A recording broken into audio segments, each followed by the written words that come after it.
जादुई सुनहरा शहर। गोपी अपनी माँ देवकी के साथ एक छोटे से गांव में रहा करती थी। देवकी बहुत गरीब थी और बीमार भी।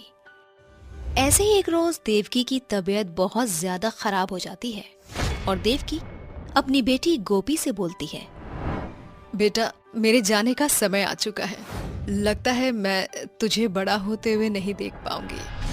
तेरे बाबूजी को मेरी ज्यादा जरूरत है, इसीलिए मैं तुझे छोड़कर तेरे बाबूजी के पास आसमान में जा रही हूँ।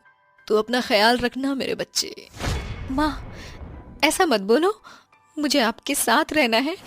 अगर आप मुझे छोड़कर चली जाओगी तो मेरा ख्याल कौन रखेगा? गोपी, मेरी बच्ची, अब तुझे अपना ख्याल खुद रखना होगा। मैं भगवान के पास जाकर उनसे बोलूंगी कि वो तुझे कभी दुखी ना रखे। अगर तू दुखी रहेगी तो मैं भी तेरे बाबूजी के साथ ऊपर आसमान में खुश नहीं रह सकूंगी मेरी बच्ची। नहीं माँ, मैं आपको खुद से दूर नहीं जाने दूंगी। मैं अभी डॉक्टर को बुला के लाती हूँ माँ। ये बोलकर गोपी वहां से जल्दी से डॉक्टर के पास जाती है और उसे अपने साथ घर लेकर आती है।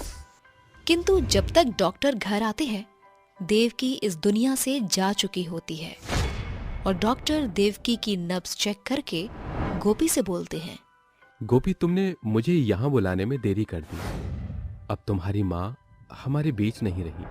आप तो डॉक्टर है ना, आप तो इंसानों का इलाज करके उन्हें ठीक कर देते हैं।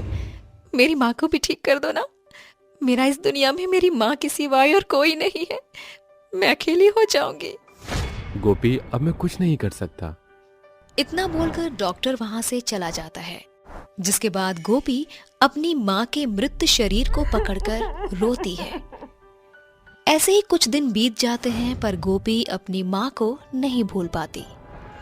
अब गोपी की देखभाल करने के लिए भी कोई नहीं था। गोपी की माँ के जाने के बाद कोई भी उसको खाने पीने को पूछता नहीं और गोपी कभी मंदिर से तो कभी किसी के घर से खाना चोरी करके खाती। एक रोज बहुत तेज बारिश हो रही थी।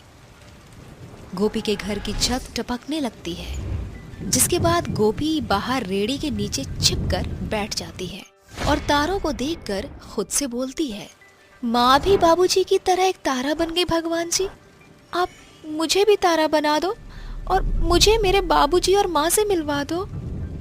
गोपी बेचारी तारे को देखती है और अपनी माँ को याद करके रोते हुए सो जाती है और आंखें बंद होते ही गोपी के सपने में स्वर्ग लोक से एक देवी आती है और वो गोपी से बोलती है, गोपी, मैं स्वर्ग लोक से आई हूँ। मुझे यहाँ तुम्हारी माँ ने भेजा है। तो बताओ, तुम्हें मुझसे क्या चाहिए?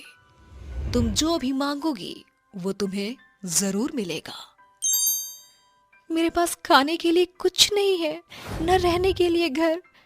इसलिए मुझे ऐसी शक्ति चाहिए कि मैं जिसे भी छू लूं वो सोना बन जाए। तुम्हारी मनोकामना पूरी हुई। इतना बोलकर स्वर्गलोक से आई देवी चली जाती है और गोपी की आंखें खुलती हैं। जब गोपी की आंख खुलती है तो वो खुद को उसी हालत में पाती है। शायद मैं कोई सपना देख रही थी, पर ऐसा भी तो हो सकता है कि वो सपना सच हो। एक काम करती हूँ, मैं इस रेड़ी को छू कर देखती हूँ कि ये सोना बनता है या नहीं। ये बोलकर गोपी उस रेड़ी पर हाथ रखती है और बोलती है, मैं चाहती हूँ कि ये रेड़ी सोने की बन जाए। गोपी के ये बोलते ही पूरी की पूरी रेड़ी सोने की बन जाती है, जिसके बाद गोपी को पूरा यकीन हो जाता है कि वो सब एक सपना नहीं बल्कि हकीकत था। जिसके बाद गोपी अपने घर को छूती है और बोलती है, मैं चाहती हूँ कि मेरा ये टूटा हुआ घर एक सोने का घर बन जाए और उसके अंदर की सारी चीजें सुनहरी हो जाएं। गोपी के बोलते ही उसकी ये इच्छा पूरी हो जाती है और उसके घर के साथ साथ उसके अंदर की सारी चीजें सोने की बन जाती हैं।